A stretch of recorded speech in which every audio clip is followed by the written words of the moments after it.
Hello friends and welcomes to Vedant classes once again. मैं सुमित केसरी आप सभी लोगों का अपने इस चैनल पर स्वागत करता हूं। फ्रेंड्स, आज के वीडियोस में हम लोग देखने वाले हैं क्लास 10 के रियल नंबर्स के लेक्चर नंबर 3। ठीक है, इससे पहले हम लोगों ने लेक्चर 1 और लेक्चर 2 यानी क्लास रियल नंबर्स के हम लोगों ने 2 लेक्चर्स को पहले ही ऑलरेडी कंप्लीट कर चुके हैं हम लोग, जिसमें कि पहले लेक्चर्स में हम लोगों ने यूक्लिड्स डिवीज़न को अच्छे से समझा और इसके दूसरे लेक्चर में हम लोगों ने यूक्लिड्स डिवीज़न पे बेस्ड 3 क्वेश्चंस को प्रूव किया था। ठीक है, अगर आप लोग उस वीडियो को नहीं देखे हैं तो मैं इसका लिंक डिस्क्रिप्शन बॉक्स पे दे दूंगा, साथ साथ आई बटन पे भी दे दूंगा, तो आप वहां से जाके उस दोनों वीडियोस को देख सकते हैं। ठीक, आज के वीडियोस में हम लोग 3 और क्वेश्चंस को देखने वाले हैं जो कि यूक्लिड्स डिवीज़न पे ही बेस्ड है।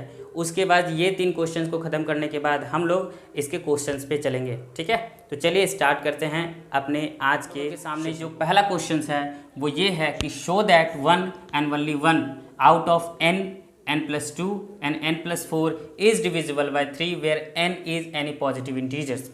आपको क्या शो करना है कि n+2 and n+4 ये 3 नंबर्स ऐसे बनेंगे जिनमें कि, ठीक है, ये 3 नंबर्स हो गए n, n+2 और n+4।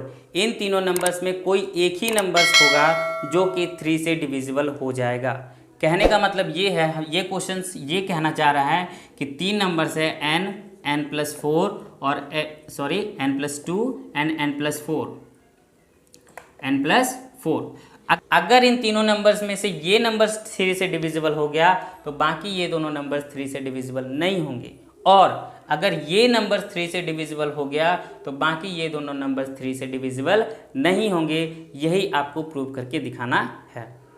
ठीक है, यही आपको प्रूव करके दिखाना है कि इन तीनों नंबर्स में से कोई एक ही नंबर ऐसा होगा जो 3 से डिविजिबल होगा, बाकी दोनों नंबर जो बनेंगे वो 3 से डिविजिबल आपके नहीं होंगे।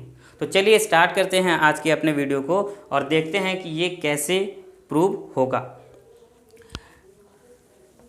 देखिए, सबसे पहले हम लोग क्या करेंगे, यहाँ पे हम लोग फिर से हम लोग क्या करेंगे, लेट n बी एनी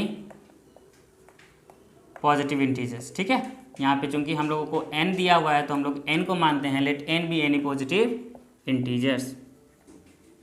ठीक, उसके बाद हम लोग क्या करेंगे, हम लोगों ने देखा था कि हम लोगों को अब b यानी कि डिवाइजर्स क्या लेना है। तो यहाँ पे हम लोगों को क्वेश्चन चूंकि 3 से प्रूव करना है कि ये दिखाना है कि ये नंबर 3 से डिविजिबल है या नहीं है, तो हम लोग क्या करेंगे, यहाँ पे जो b यानी कि डिवाइजर जो हम लोग कंसिडर करते हैं वो यहाँ पे 3 लेंगे हम लोग। तो एंड लेट b यानी कि डिवाइजर जो होगा वो 3 लेते हैं। ठीक, ये b क्या है, ये b हमारा डिवाइजर था। जैसे कि हम लोग प्रीवियस वीडियोज़ में हम लोग एक बार b को 2 लिए, एक बार b को हम लोगों ने 6 लिया, एक बार b को हम लोगों ने 4 लिया। उसी तरह से यहाँ पे जो b होने वाला है ये वो 3 हम लोगों ने कंसिडर किया, क्योंकि हम लोगों को प्रूव करना है कि ये नंबर 3 से डिविजिबल है, तो इसलिए हम लोगों ने यहाँ पे डिवाइजर जो है वो 3 को कंसिडर किया। अब क्या करेंगे, जब हम लोग ऑन डिवाइडिंग n बाय 3, ठीक है, जब हम लोग इस 3 से n को डिवाइड करते हैं तो let q be the quotient and r be the remainder. Let q be the quotient and r be the remainder. ऐसे ही हम लोगों ने सारे क्वेश्चंस को किया है। Let n be any positive integers and b is equal to 3 on dividing n by 3 let q be the quotient and r be the remainder. उसके बाद हम लोग क्या जानते हैं कि बाय यूक्लिड्स डिवीजन लेम्मा। अगर कोई बच्चे नए हैं तो प्लीज़ आप इसके पहले वाले वीडियोस का ज़रूर एक बार देख लें, ताकि आप लोगों को ये वीडियोस और अच्छे से समझ में आए। ठीक, बाय यूक्लिड्स डिवीजन लेम्मा से हम लोग जानते हैं कि a इज इक्वल टू होता है BQ प्लस R, जहाँ R 0 से बड़ा या इक्वल टू हो सकता है लेकिन b से छोटा होगा। यही होता है यूक्लिड्स डिवीजन लेम्मा। जो नए बच्चे आए हैं वो ब्रीफ में ये समझ लें कि यूक्लिड्स डिवीजन हम लोग को जो पढ़ाना है वो यही है। ठीक, जिसमें कि ये जो है वो डिविडेंड होता है, ये बी डिवाइज़र होता है, क्यू कोशेंट होता है और आर रिमाइंडर होता है। और रिमाइंडर आर जो है वो ऑलवेज 0 से बड़ा या फिर उसके बराबर हो सकता है। By Euclid's division lemma A is equal to B Q plus R, जहाँ आर जो है वो 0 से हमेशा बड़ा या फिर उसके इक्वल हो सकता है, लेकिन वो बी से हमेशा छोटा ही होगा। चूँकि हम लोगों ने यहाँ पे ए के बदले एन को कंसिडर किया है, चूँकि हम लोगों ने यहाँ पे ए के बदले एन को कंसिडर किया है, तो हम लोग यहाँ पे लिख सकते हैं देन, ठीक है, n इज इक्वल टू क्या लिख सकते हैं, b के बदले हम लोगों ने 3 कंसिडर किया है, तो 3q प्लस आर, जहाँ पे कि 0 से greater than equal to R से लेस देन b। ठीक है, हम लोगों ने क्या किया यहाँ पे, सिंस हम लोगों ने a के बदले यहाँ पे n को कंसिडर किया है, तो वो क्या हो जाएगा 3q प्लस आर, और यहाँ पे जो b है वो क्या है, b यहाँ पे 3 है हमारा, तो n is equal to 3q plus R हो गया, जहाँ पे कि r का वैल्यू जो है वो 0 से हमेशा बड़ा होगा, या तो फिर वो 0 के इक्वल होगा, और लेकिन वो हमेशा b से छोटा ही होगा।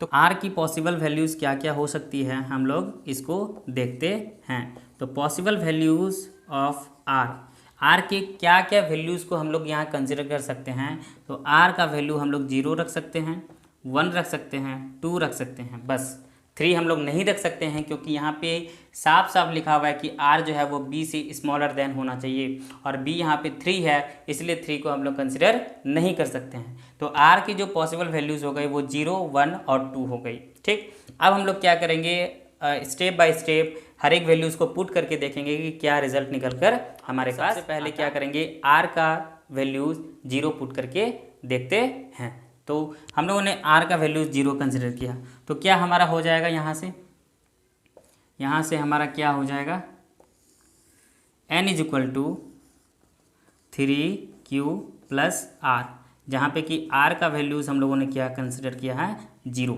ठीक, तो ये निकल कर आ जाएगा 3q, ये निकल कर के आ गया 3q, यहाँ पे आप इसके 1 लिखिए, ये निकल के आ गया n। जब r का वैल्यूज़ हम लोगों ने क्या रखा, 0 रखा, तो n का वैल्यूज़ जो आया वो 3q आया। ठीक, अब हम लोग क्या करेंगे, r का वैल्यू हम लोग यहाँ पे 1 रखेंगे, तो n इज इक्वल टू होता है 3q प्लस r, तो यहाँ पे हो जाएगा 3q प्लस 1। ठीक है, यहाँ पे जब r का वैल्यूज़ 1 रखे तो n का वैल्यूज़ 3q प्लस 1 आ गया। उसके बाद फिर जब r का वैल्यूज़ हम लोग 2 रखेंगे तो n का वैल्यूज़ आ जाएगा 3q प्लस r, तो 3q प्लस कितना आ जाएगा, 2, ये हो गया आपका 3। ठीक है, जब r का वैल्यूज़ 0 तो n is equal to 3q, जब r का वैल्यू 1 तो n is equal to 3q plus 1, और जब r का वैल्यू 2 तो n का वैल्यू 3q प्लस 2। ठीक है, चलिए मैं ऊपर मुझे रफ करना होगा, तो अगर आप लोगों को इतना स्क्रीनशॉट इसका लेना है तो आप लोग ले सकते हैं। चलिए,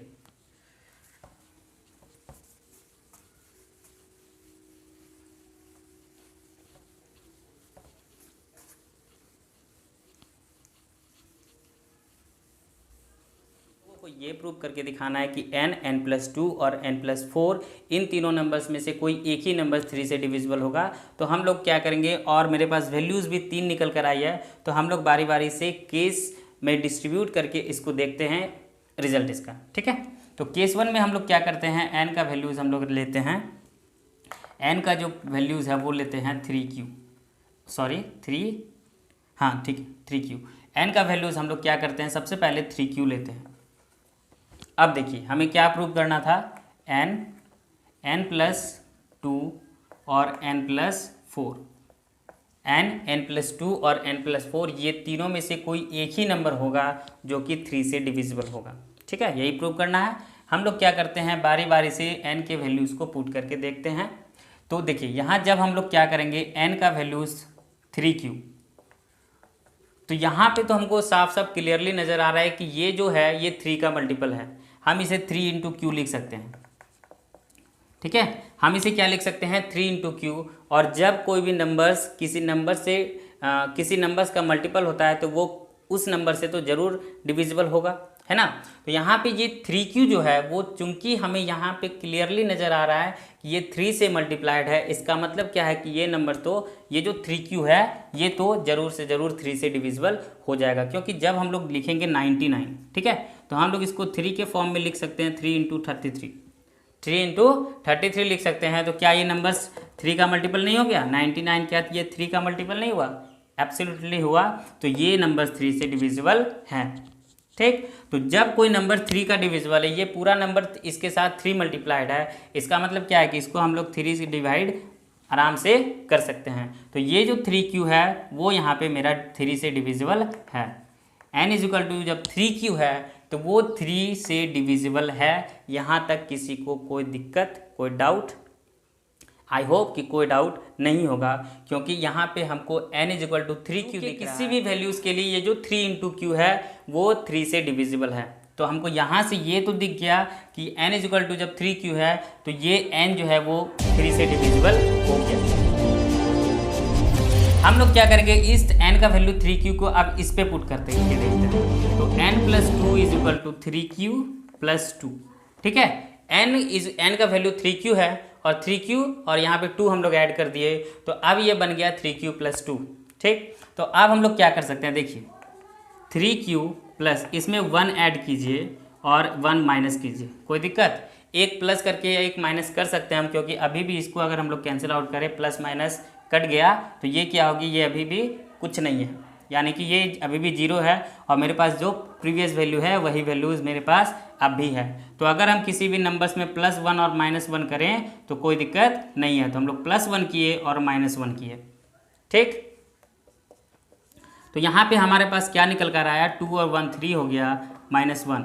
तो यहाँ पे हमारे पास निकल के आया 3 कॉमन ले लिए, q + 1 -1, ठीक है। 3q + 1 -1। अब देखिए, अब हमको क्या समझना है, 3q + 1 कोई भी q के किसी भी इंटीजर, कोई भी वैल्यूज़ हम लोग q का रख ले, ये 3 के साथ मल्टीप्लाइड है, इसका मतलब ये नंबर्स तो 3 से डिविजिबल है, ठीक है। q के किसी भी पॉजिटिव वैल्यूज़ को हम रख कर देख लें, दुनिया का कोई भी पॉजिटिव वैल्यूज़ q का हम लोग कंसिडर करें, 3q + 1 जो है ये नंबर्स तो 3 से डिविजिबल है, ठीक। बट इस नंबर से ये जब ये नंबर डिविजिबल है 3 से, लेकिन जब इस नंबर्स में हम लोग 1 माइनस कर देते हैं तो ये पूरा नंबर अब 3 से डिविजिबल नहीं है। चलिए चेक करते हैं कैसे। आप q का किसी भी वैल्यूज लीजिए, 8, लेट अस कंसिडर q = 8, ठीक। तो 3q का वैल्यूज 8 + 1 -1, 3 × ये 8 + 1 9 हो गया, -1, 9 3 = 27 -1 यानी 26। क्या 26 इज डिविजिबल बाय 3? यस और नॉट? नॉट, है ना। ये जो 26 है वो 3 से डिविजिबल नहीं है। तो जब हम लोग n का वैल्यू n + 2 रखें, जब हम लोगों ने n + 2 में इस 3q को पुट किए तो हम लोगों के पास निकल कर आया 3 ब्रैकेट में q + 1 -1। ये 3q अगर +1 अगर सिर्फ रहता मेरे पास तो ये तो डिविजिबल है, ये हमको पता चल रहा है क्योंकि ये 3 का मल्टीप्लाई है, ठीक। लेकिन जब हम लोग इसमें 1 माइनस कर दिए, तो जब हम लोग 3q + 1 में 1 माइनस कर दिए तो ये पूरा नंबर अब 3 से डिविजिबल नहीं रहा। इसका मतलब क्या है कि जब n = 3q है तो n तो डिविजिबल निकल के आ गया, बट n + 2 मेरा 3 से डिवाइड नहीं हुआ, ठीक है। चलिए अब मेरे पास एक और चीज़ है, हम लोगों को दिखाना है। अब हम लोगों को दिखाना है n + 4, ठीक है।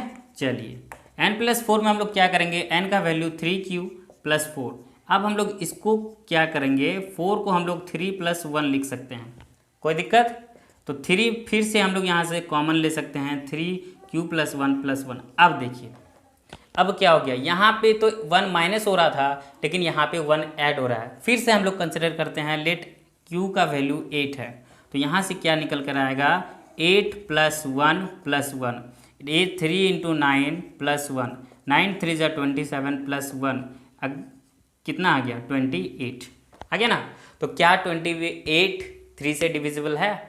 नहीं, ये भी 28 जो है वो 3 से डिविजिबल नहीं है। तो यहाँ पे भी वही चीज़ निकल कर आया कि 3q+1, तो ये नंबर्स तो 3 से डिविजिबल हो जाता, लेकिन उस नंबर्स में ये जो नंबर्स है इसमें हम लोग 1 को ऐड कर रहे हैं। तो जब हम लोग इस पूरे नंबर्स को कंसिडर करेंगे, क्योंकि पूरा नंबर्स तो मेरे पास ये है, तो ये जो पूरा नंबर्स है वो 3 से डिविजिबल नहीं है। तो यहाँ पे हम लोगों ने केस 1 में क्या देखा कि जब n का वैल्यू 3q है तो n, n+2 और n+4 में से सिर्फ n ही 3 से डिविजिबल है, बाकी n+2 भी 3 से डिविजिबल नहीं है और n+4 भी 3 से डिविजिबल नहीं है।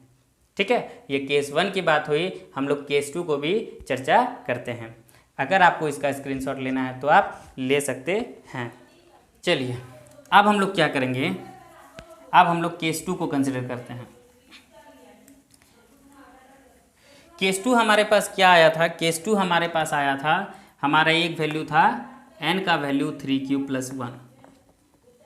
हमारे पास 3 वैल्यू निकल कर आई थी, n=3q, n=3q+1 और n=3q+2, क्योंकि हम लोगों ने r के वैल्यूज़ 0, 1, 2 कंसिडर किया था। ठीक है, तो r के वैल्यूज़ को जब हम लोगों ने 0, 1, 2 कंसिडर किए तो उससे निकल कर 3 वैल्यूज़ n का आया, n=3q, जिसकी चर्चा हम लोग कर चुके। अब हम लोग क्या करते हैं, r के वैल्यूज़ को जब 1 पुट किए थे तो n का वैल्यूज़ आया था 3q+n आया था। अब हम लोग फिर से n पे आते हैं, n+2 और n+4 हमको दिखाना है। तो n का वैल्यू जब 3q+1 है तो ये नंबर्स तो 3 से डिविजिबल है, लेकिन जब हम लोग 1 ऐड कर रहे हैं तो ये पूरा नंबर 3 से डिविजिबल नहीं है। जब ये नंबर 3 से डिविजिबल नहीं है तो n भी 3 से डिविजिबल नहीं है। ठीक, तो 3q जो है ये तो q का मल्टीपल, ये तो 3 का मल्टीपल हो गया। q के किसी भी पॉजिटिव वैल्यूज़ को हम यहाँ पे पुट करेंगे तो 3 इंटू जब q के वैल्यूज़ को रखेंगे तो वो डिविजिबल 3 से हो जाएगा। बट जब हम लोग उस नंबर्स में 1 ऐड कर दिए तो अब ये नंबर जो है, ये होल, ये जो पूरा नंबर्स है ये अब 3 से डिविजिबल नहीं रहा। ठीक, चलिए अब मेरे पास है n+2, तो हम लोग n का वैल्यू 3q+1 +2 यहाँ पे है पहले से, तो 3q+3 हो गया। यहाँ से 3 कॉमन निकालिए, q+1। अभी हम लोगों ने जस्ट प्रूव किया कि 3q+1 इज डिविजिबल बाय 3, क्योंकि q+1 is a multiple of 3। ठीक है ना, q+1 is a multiple of 3, और यहाँ पे जब हम लोग 3 रखेंगे तो 3 कैंसिल आउट हो जाएगा और ये नंबर 3q+1 3 से आराम से हमारे पास n+4 को कंसिडर करते हैं। तो n का वैल्यू 3q+1 +4, n का वैल्यू 3q प्लस यहाँ पे आ गया 4 और यहाँ पे 5 आ गया। आप फिर से आप क्या कर सकते हैं, या ऐसे ही रहने दें, 1 प्लस इस 4 को आप लिखें 2+2, तो यहाँ पे 2+1 3 आ गया, +2 आ गया। यहाँ से 3 कॉमन हम लोग निकालेंगे, q+1 हो गया, +2 हो गया। देखिए अब हमारे पास क्या आया है कि 3q+1 +2 आ गया है। तो q का किसी भी वैल्यूज, चलिए फिर से कंसिडर करते हैं, लेट q का वैल्यू जो है वो 8 है, तो 3q+1 +2, 3q का वैल्यू 8 +1 +2, यानी 3 × 9 +2, 9 3 जा 27 में जब हम लोग 2 ऐड करेंगे तो 29 मिलेगा। और क्या ये नंबर्स 3 से डिविजिबल है? नहीं, ये नंबर्स भी 3 से डिविजिबल नहीं है। ठीक, तो जब हम लोगों ने यहाँ पे क्या देखा कि जब हम लोगों ने n का वैल्यू 3q+1 को हम लोग कंसिडर किए तो n 3q+1 n is not divisible by 3। n+2 हम लोग देखें, n+2 3 का मल्टीपल आ गया तो ये 3 से डिविजिबल हो गया। फिर जब हम लोग n+4 में आए तो फिर से हम लोगों ने ये देखा कि ये फिर से 3 से डिविजिबल नहीं हुआ।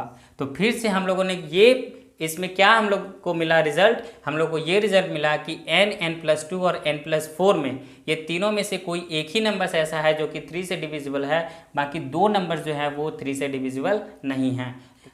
इसको मैं रब कर देता हूँ। सिमिलरली आप लोग प्लीज़ ज़रूर चेक कीजिएगा और मुझे कमेंट करके बताइएगा कि चेक आप लोगों से हो पाया कि नहीं हो पाया। आशा करते हैं कि आप लोग उसे खुद से चेक कर लेंगे।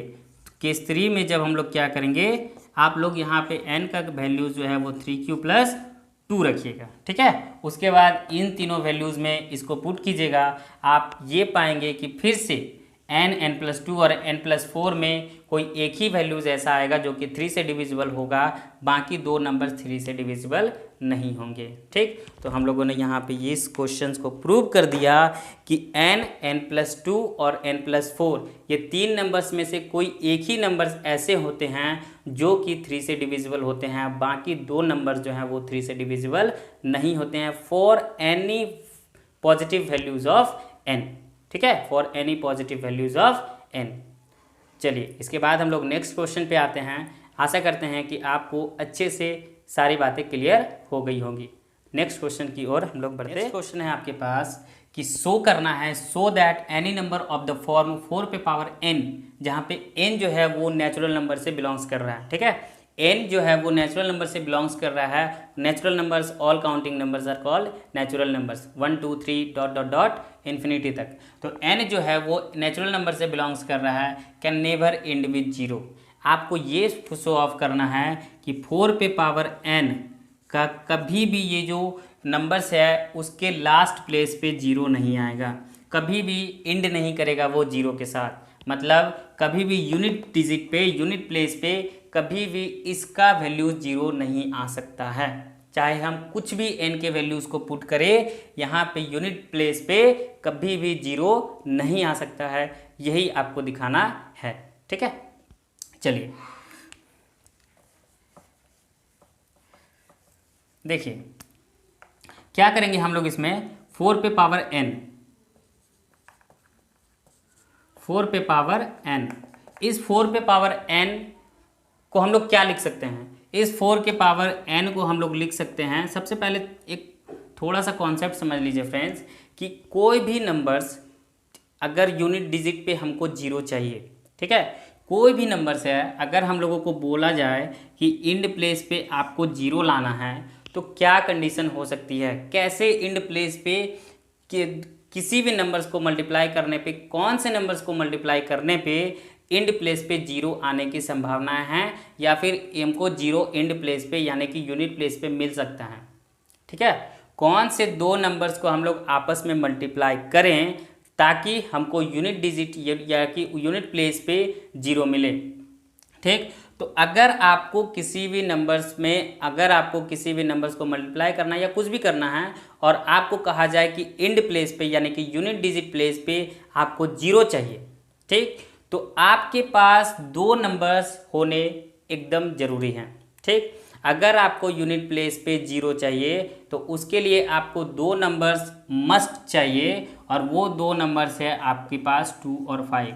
जब तक 2 और 5 नहीं मिलेगा, जब तक 2 मल्टीप्लाई 5 के साथ नहीं होगा, तब तक हमारे पास जीरो नहीं आ सकता है। फॉर एग्जांपल अगर हम लोग 100 की बात करें तो जब हम लोग इसका प्राइम फैक्टराइजेशन करेंगे तो यहाँ पे देखिए 250, 225, फिर 5 5 जा 25, तो यहाँ पे हमको क्या मिला, 2 पे पावर 2 इंटू 5 पे पावर 2। ठीक है, इसका 2 पे पावर 2 और 5 पे पावर 2 मिला, इसका मतलब क्या है कि यहाँ पे 2 भी है और 5 भी है, तो ही यहाँ पे जीरो पॉसिबल है। ठीक है, यहाँ पे 2 भी है और 5 भी है, तो ही यहाँ पे यूनिट प्लेस पे जो है इसका जीरो हम लोग को मिला। अगर ये 2 और 5 में से कोई भी एक नंबर्स गायब हो जाए तो हमको कभी भी यूनिट डिजिट प्लेस पे जीरो नहीं मिलेगा। ठीक है, इस बात को आप लोगों को गांठ बांध के रख लेना है कि अगर आप लोगों को यूनिट प्लेस पे जीरो चाहिए तो आपको इस दोनों नंबर्स आपके पास होने मस्ट हैं, तो ही आप लोगों को जीरो मिलेगा यूनिट प्लेस पे। ठीक है, तो यहाँ पे हम लोग क्या देख रहे हैं,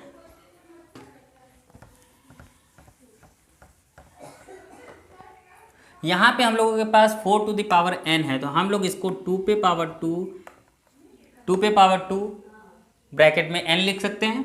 इसको फिर हम लोग सॉल्व करके लिख सकते हैं, ये 2 इसके साथ मल्टीप्लाई हो जाएगा, 2 पे पावर 2n हो जाएगा। अब n की किसी भी पॉसिबल वैल्यूज़ को आप रखिए, किसी भी नेचुरल नंबर्स को रखिए, यहाँ पे 2 तो है लेकिन यहाँ पे इसका प्राइम फैक्टराइजेशन क्या है, इसका अगर हम लोग प्राइम फैक्टराइजेशन करें तो 4 का प्राइम फैक्टराइजेशन है 2 इंटू 2।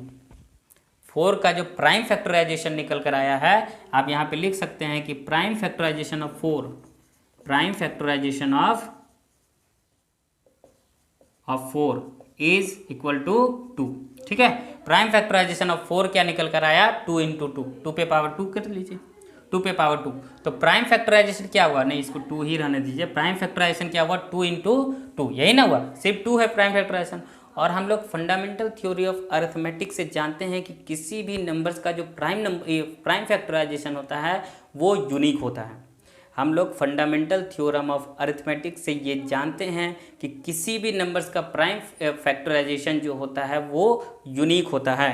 किसी भी नंबर्स का जो प्राइम फैक्टराइजेशन होता है, इसका प्राइम फैक्टराइजेशन, इसका प्राइम फैक्टर, इसको आप ऐसे लिखिए, prime factor of 4 is equal to. और हम लोग ये जानते हैं कि फंडामेंटल थ्योरम ऑफ अरिथमेटिक से हम लोग ये बात जानते हैं अच्छे से कि किसी भी नंबर्स का जो प्राइम फैक्टराइजेशन होता है वो यूनिक होता है, वो अलग होता है। ठीक है, तो यहाँ पे जो प्राइम फैक्टर है आपका 4 का निकल कर आया है वो 2 निकल कर आया है, और 4 का जो प्राइम फैक्टर निकल कर आया है वो केवल और केवल मेरे पास 2 दिख रहा है ना, प्राइम फैक्टर 2 दिख रहा है। और हम लोग जानते हैं from fundamental theorem we know that, आप इस तरह से लिख सकते हैं कि we know that from the fundamental theorem of arithmetic, from the fundamental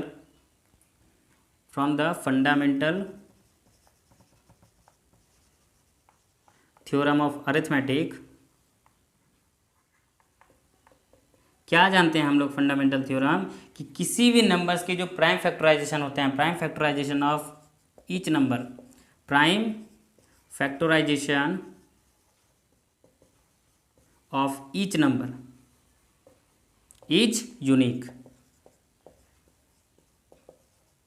ठीक है, हम लोग जानते हैं from the fundamental theorem of arithmetic से कि किसी भी नंबर्स का जो प्राइम फैक्टराइजेशन होता है वो यूनिक होता है, वो अलग होता है। तो यहाँ पे हम लोगों को प्राइम फैक्टराइजेशन अगर हम लोग 4 का करेंगे तो केवल और केवल 2 देखने को मिल रहा है, जहाँ कि हमको लोग को 0 एंड प्लेस पे लाने के लिए 2 और 5 दोनों ही होना चाहिए। लेकिन क्या यहाँ पे 4 का कोई भी प्राइम फैक्टराइजेशन जब हम लोग करेंगे तो क्या 4 का प्राइम फैक्टर 5 आएगा, नहीं आएगा। तो इसका मतलब ये है कि ये जो नंबर 4 पे पावर n है, देयरफॉर 4 पे power n can never and with 0, can never and with 0। ठीक है, समझ में आ गया होगा।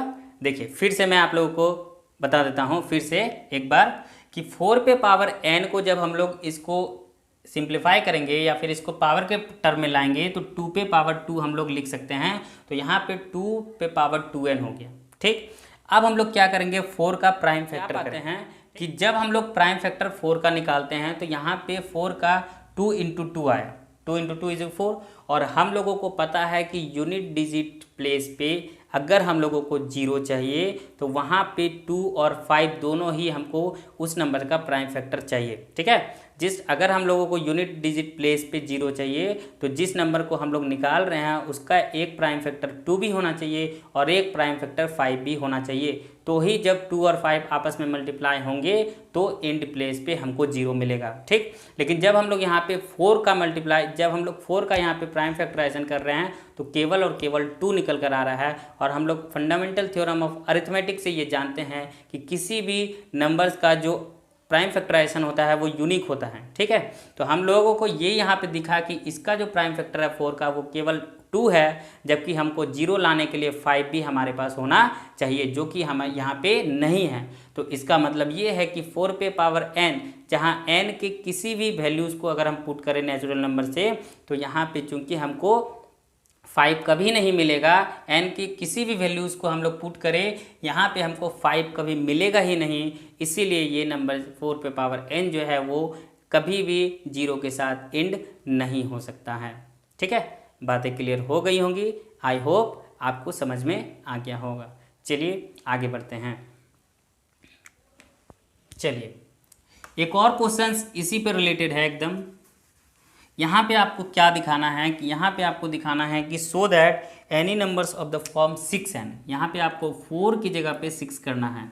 6n जहाँ n जो है वो नेचुरल नंबर से बिलोंग्स कर रहा है, कैन नेवर एंड विथ 0। तो हमारे पास यहाँ पे 6n है, इसको अगर हम लोग 6 को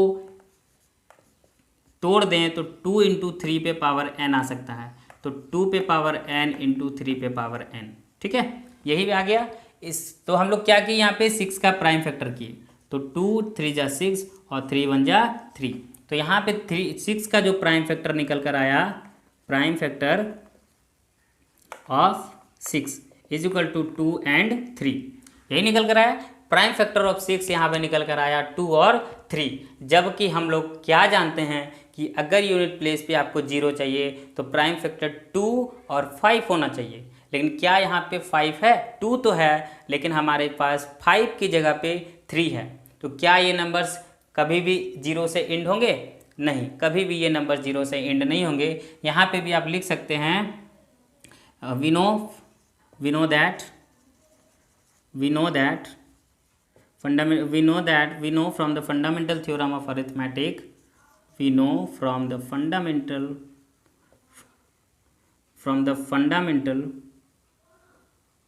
theorem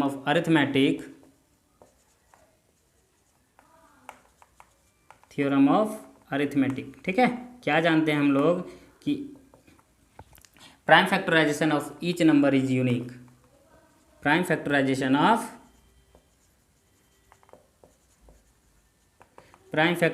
of each number is unique, ठीक है। हम लोग ये जानते हैं फंडामेंटल थ्योरम ऑफ अरिथमेटिक से कि किसी भी नंबर्स का जो प्राइम फैक्टराइजेशन होता है वो यूनिक होता है।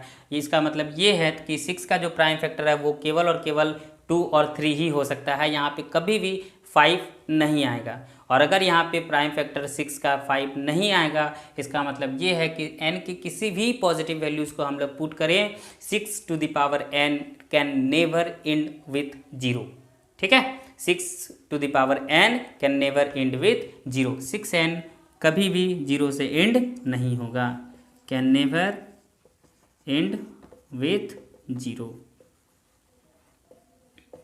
ठीक है। 6n जो है वो कभी भी 0 के साथ एंड नहीं हो सकता है। फ्रेंड्स, आज के वीडियोस में हम लोग बस इतना ही देखेंगे। नेक्स्ट वीडियोस में हम लोग इससे रिलेटेड अब क्वेश्चंस को देखने वाले हैं, तो आप प्लीज़ ज़रूर उस क्लास में भी प्रेजेंट रहें और उस क्लास को भी ज़रूर देखें, ठीक है। आई होप फ्रेंड्स कि आज का वीडियोस आप लोगों के लिए मज़ेदार रहा होगा और आप लोगों को एक एक बात क्लियर हो गई होगी। फिर मिलते हैं फ्रेंड नेक्स्ट वीडियो में, तब तक के लिए जय हिंद, जय भारत एंड थैंक यू।